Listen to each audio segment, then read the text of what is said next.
a very special guest, Miss Michelle. And where are you from, Miss Michelle? I'm originally from Southern California. Okay. I've been living in Florida I was living in Florida since 2017. Okay. Till last year. Yeah, okay. Okay.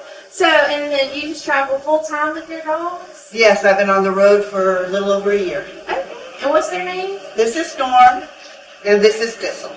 Yes. Thistle, like the plant. So it's just you and your dogs, huh? And 2 cats. 2 cats? Okay. Miss Michelle actually broke down in her travels from Florida, and you're headed to California now, right? Yeah, I broke a belt, so I was driving on my battery. I pulled off the road, asked somebody if they sent me to you. It's one of your previous customers. Okay. When you do break down, do you have a lot of luck finding people to work on it? I did today. I haven't broke down a lot, and I have Good Sam travel, so I've left my lights on all night and had to have my battery started, but that's the only thing I really problem with. And I have, yes, but actually just to get an oil change was very difficult. Really? Yes, I couldn't even do that without spending enormous things. So I did. Did y'all hear that? She does it herself. And how do you do it? Like, do you have to lift it up some way, or you slide under it? Slide under that little, I just slide, and actually you can do most of it from just the hood being open, and I just pull into an auto parts store. Yeah. I did, and asked them if I could leave the oil, and then I got the oil pan to drain it in, and then I just did it in their parking lot, and then I gave them the oil and the pan. And what store was that? That was at there's a chain store. It was in Florida. It was, AutoZone maybe. Okay. We appreciate you giving us a shot. We love dogs, so this is definitely a treat Yes, for us. and they're really good with the dogs. And it's really saving my life. Like, I don't want to be broke down. Like, I can't afford. They're finding the parts. It's a 2003. It's a diesel engine, and they're doing it well. So. And she stays in her van too. So you don't ever stay in a hotel or anything, do you? No. I just stay. I stay at truck stops. I stay at Cracker Barrel. You can usually spend one night at Cracker Barrel unless you're in Daytona Beach or Florida. They don't let you there.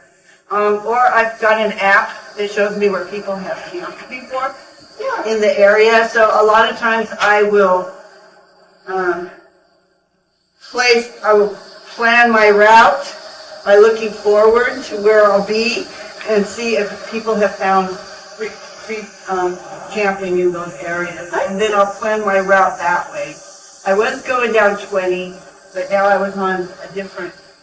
I got myself off the main highway, which when I had the problem, I'm like, oh great, I'm on a small highway out here in the middle of nowhere. Right, we are in the middle of nowhere. Right, and now I'm running on my battery, and then I was able to get to these guys. And I did plan on doing the Sturgis motorcycle rally this year because I haven't done it for a few years, but I would do it in my van. Yeah. You used to travel on your motorcycle, right? Yes, for 10 years. Tell us about that. For 10 years, I started on a little Honda Shadow 800, and I put over 100,000 miles on that bike. And everything I owned fit in the saddlebags and on the bike. I have pictures. I have pictures on Facebook. That was years ago. I stopped doing that at the beginning of 2017. But I worked motorcycle rally. I found deserted, you can find safe places to camp on a motorcycle. Right. It's a lot easier, and you can do a lot of two-lane highways that way. It's cheaper to fix them. I learned how to do the maintenance. That's why I could do my own oil. And when I had problems with the motorcycle, I would call a mechanic friend, and they'd walk me through what I needed to do, right? So it's a little different.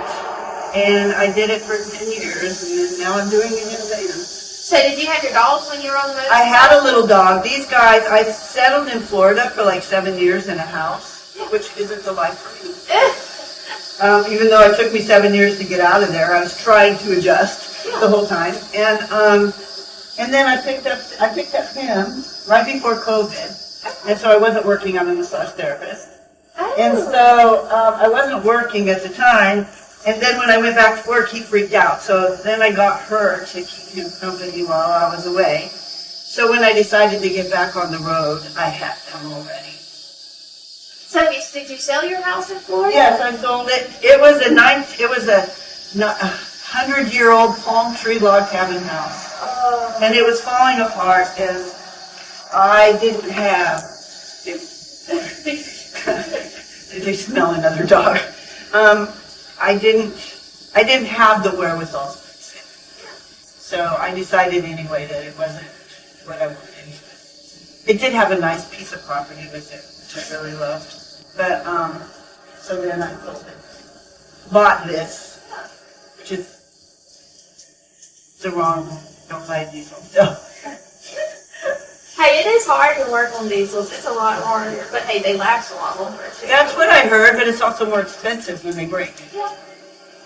Yeah. So anyway, I guess it'll all balance itself out in the end. So you plan to travel the rest of your life? Well, as long as I can.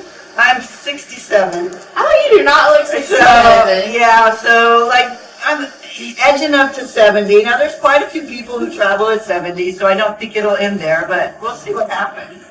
I guess I will as long as I can. Hey!